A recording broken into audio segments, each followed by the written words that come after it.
Hello everyone, my name is NicholasVV, and today this video is going over 12 general habits you want to get into while working in GameMaker. I personally use/do all of these and have found them very helpful. Some of these you may have heard of, but others you may not have heard of. Let's get started with number 1. Number 1 is putting abbreviations in front of your assets. Whenever you create an asset, it's strongly recommended that you abbreviate the first part of it. SPR for sprites, you put an underscore and then the name of your sprite, like player. This helps keep everything organized, so while you're in the code editor, you can easily call upon things based on the SPR, OBJ for objects, BG for backgrounds, SCR for scripts, and so on. Next, we have using scripts to condense and organize long bits of code. A script is just like the code editor and objects, except with a script it can later be called upon within different objects. This allows you to condense like hundreds of lines of code into just one line of code by calling upon it in an object. Very, very good for organization. Next, we have turning off interpolate pixels. To do this, you go into your global game settings, Windows, Graphics, and uncheck interpolate colors between pixels. By doing this, it stops the game from blurring pixels in your sprite, so your games do not look blurry. For very high res games, this could be good to give your games much more crisper corners and stuff like that. But in our low resolution games, turning this off does you a great favor. Next, we have saving your game. Very simple. Save your game often as possible. Get done doing something in the code editor, save your game. Run your game, save your game. Before you exit, save your game. Save your game often, because you never know what's going to happen. And then, we have using debug mode. By using debug mode, it allows you to help troubleshoot your games. I use it very often, because I am using almost hundreds of global variables at a time, and using debug mode allows me to keep track of all of them in real time. Then we have clearing your cache. By clearing your cache, you're stopping it from building up and getting corrupted over time. All you have to do to clear it is click this simple button. Boom, your cache is cleared. Try doing this after every session or every week. Very good practice to get into. Now we have using macros. A macro allows you to condense lines of code, like simple commands like a keyboard check, into just one word. Let me show you. Macros, default.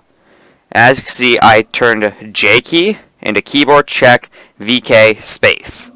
So now all I have to do while I'm in the code editor on objects is type J key, and once the game is run, it'll take J key and change it to keyboard check. So, very easy. All I have to do is add, type in the name, so let's do L key. And now the value is going to be keyboard. Got my spelling today.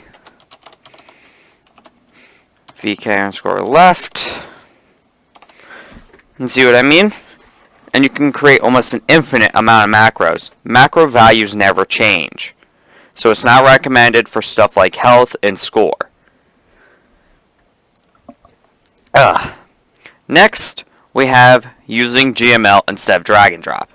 When in objects, you have two options to make your objects do stuff. After you add your event of whatever event, you can either use the drag and drops like this and stuff like that, or you can just drop this in. I recommend strongly that you start using the code. It'll help you out in the long run, because eventually you're going to find out that just plain out drag and drop is going to get very complicated, and it's not going to be that powerful in the end game when you're doing stuff like random generation. It's always a good habit to get into the code editor, because then it allows you to use stuff like scripts. Alright, let's move on. Using views. This is kind of a thing that I've run into that not a lot of people know how to use once they're starting out, but it's very helpful once you get to use them. A view allows you to take a little section of your room, like, see this little white bar right here? That's your view. You can change your view in room to whatever you want, like 256, and watch, the line just changed. 256, and now look at this. We have a little box.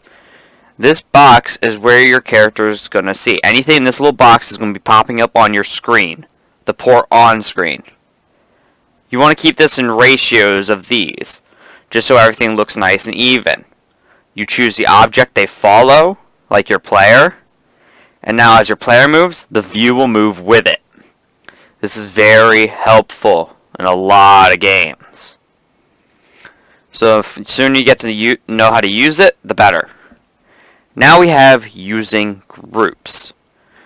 A group allows you to organize your assets even further than just doing the SPR, OBJ, BG, RM abbreviations. You go right click on your main folder and you hit create a group. You name your group. So what should I name this? Let's just do Enviro for environment. And now anything that you classify as an environment in this case would go under this folder. See, like that, and now it's organized. And now you can create groups within groups. And now look at this. This allows for even further organization in your game. Next, we have the Game Information tab. The Game Information tab is very helpful for when you go on break and you stop working on your game for extended periods of time. Right here is just like any old Word document, except it's in GameMaker. It allows you to type whatever your game's name is and a description of it. Me, I always like filling this out because when I go on hiatus for like weeks at a time, I like coming back and knowing where I left off, what I still need to do, and what game I was making. My memory is not the greatest at times. Alright, for the last one, this one's kind of one that I just recently found out myself, but when working with fonts, turn off anti-aliasing when working with smaller resolutions.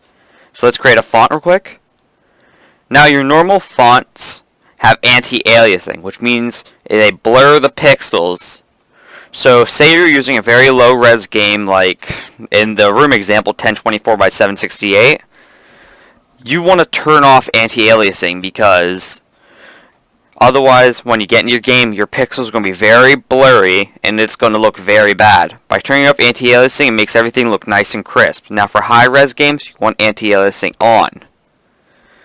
This is something I recently found out and it's helped me out so much, so I recommend it to everyone who's working with their smaller resolution games. Alright, that was my 12 general habits you want to get into while working in GameMaker. If any of these were helpful, please send a like and share the video. If you have your own tips/habits, comment them below. If you'd like to keep up to date with my channel, a subscribe would definitely help. I'll see everyone in my next video, and goodbye.